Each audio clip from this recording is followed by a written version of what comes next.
Lok Sabha election 2024 कहीं खेल तो नहीं होगा। 3 राज्य में कांग्रेस की हार के बाद नीतीश कुमार क्या करेंगे आखिरकार?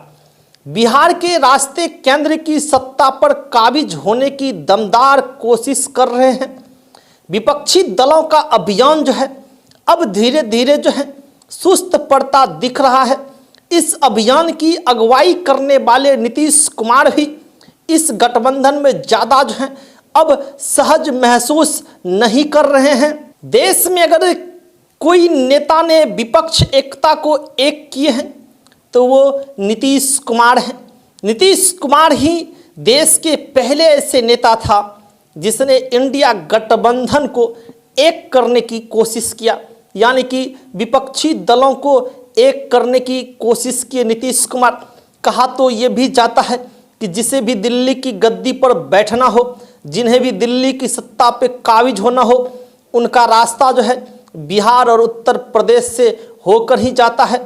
कहा जाए तो इंडिया गठबंधन पार्टी की अगुवाई जो है नीतीश कुमार जरूर कर रहे थे, लेकिन अब धीरे धीरे जो है इंडिया महागठबंधन में नीतीश कुमार सहज महसूस नहीं कर रहे हैं। कहा जाए तो इंडिया गठबंधन पार्टी जो है वो सुस्त पड़ गए हैं। इंडिया गठबंधन की कई बैठकों के बाद भी सीट शेयरिंग के फॉर्मूला पर अभी तक भी बात नहीं बना है। कांग्रेस के द्वारा जो 5 राज्यों का विधानसभा चुनाव लड़ा गया उसमें कांग्रेस का कहीं ना कहीं परफॉर्मेंस सही नहीं रहा।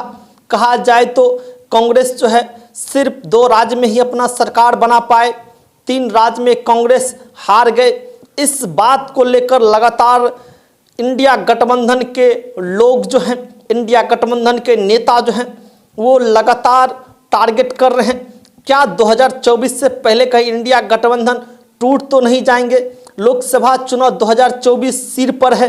ऐसे में नीतीश कुमार कभी भी खेला कर सकते हैं और इसकी कई वजह हो सकते हैं नीतीश कुमार का, क्योंकि नीतीश कुमार इंडिया गठबंधन में अब सहज महसूस नहीं कर रहे।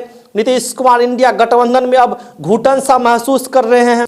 नीतीश कुमार को लगने लगा है कि कांग्रेस गठबंधन को लेकर और इसमें शामिल साथी दलों को लेकर ज़्यादा गंभीर नहीं है।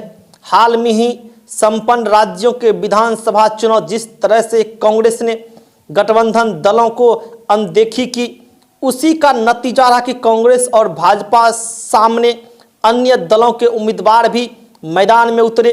कांग्रेस के हाथ से राजस्थान, छत्तीसगढ़ और मध्य प्रदेश की सत्ता चली गई। मध्य प्रदेश में कहा जा रहा था कि कांग्रेस एक मजबूत दावेदारी पेश कर सकती है, लेकिन वहां पर भी वही हुआ जिस बात का डर था।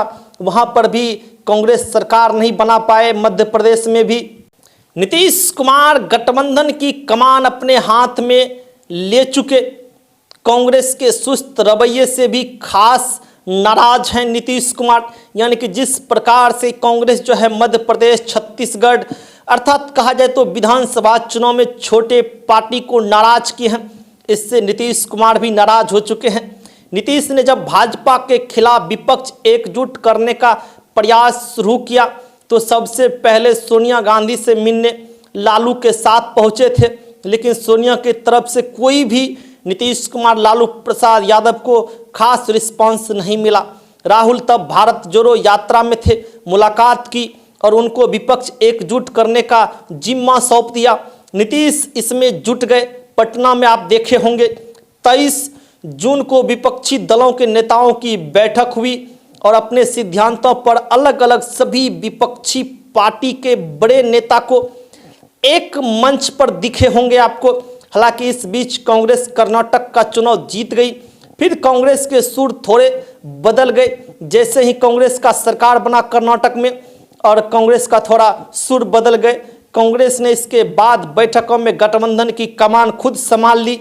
ऐसे में नीतीश के मन में असहज होना स्वाभाविक है।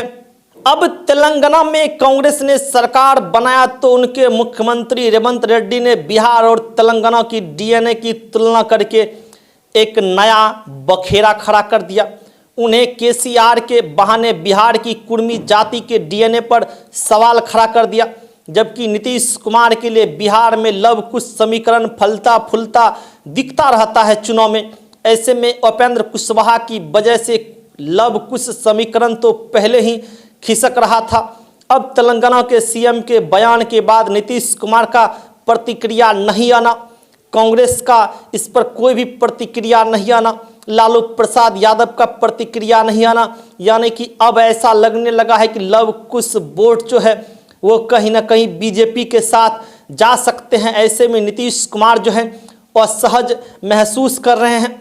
5 राज्यों के विधानसभा चुनाव में कांग्रेस के द्वारा जो है गठबंधन के सहयोगी दलों की अपेक्षा से नीतीश कुमार के मन में गुस्सा है। वह कई बार बोल गए हैं कि कांग्रेस को विधानसभा चुनाव की व्यस्तता पड़ी हुई है।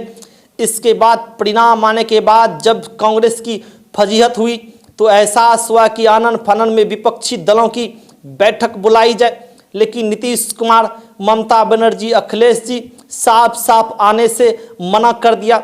अब अगली बैठक जो है 17 दिसंबर को होनी है और इस बात पे शेयरिंग होगा।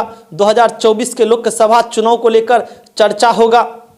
वहीं कांग्रेस, डीएमके, सपा और राजद नेताओं के द्वारा लगातार सनातन धर्म पर टिप्पणी, कटाक्ष और अभद्र भाषा का प्रयोग से भी नीतीश कुमार खुद को असहज महसूस कर रहा है। महागठबंधन के सहयोगी दलों के इन्हीं बयानों को भाजपा विधानसभा चुनाव में भुनाया है। नीतीश इसे भी ठगा महसूस कर रहे हैं। वहीं नीतीश की इस गठबंधन में असहज रहने की सबसे बड़ी वजह है करप्शन पर जीरो टॉलरेंस वाला नजरिया। एक तरफ राजद के साथ पहली बार सरकार बिहार में उन्होंने इसलिए छोड़ी थी क्योंकि सीबीआई जांच में पहली बार तेजस्वी प्रसाद यादव का नाम आया था। अब जबकि तेजस्वी के खिलाफ चार्जशीट दाखिल हो चुका है तो वहीं दूसरी तरफ कांग्रेस नेता के घर से मिली अवैध संपत्ति को लेकर लगातार जो है कांग्रेस पार्टी में आलोचना हो रही है, कांग्रेस पार्टी की आलोचना हो रही है। ये सारी क्रियाएं से नीतीश कुमार जो है खुद को असहज महसूस कर रहे हैं। जबकि आपको बता दें कि नीतीश कुमार एक ऐसे नेता है जो बेदाग है। नीतीश कुमार गठबंधन दल में जाने के बाद नीतीश कुमार जो है खुद को जीरो टॉलरेंस पर काम नहीं कर पा रहे, तो नीतीश कुमार खुद को बेचैनी महसूस कर रहे हैं। ऐसे में नीतीश कुमार कहीं 2024 के लोकसभा चुनाव से पहले कहीं पाला ना बदल ले, कुछ भी हो सकता है, क्योंकि नीतीश कुमार कई बार जो अपना पाला बदल चुके हैं।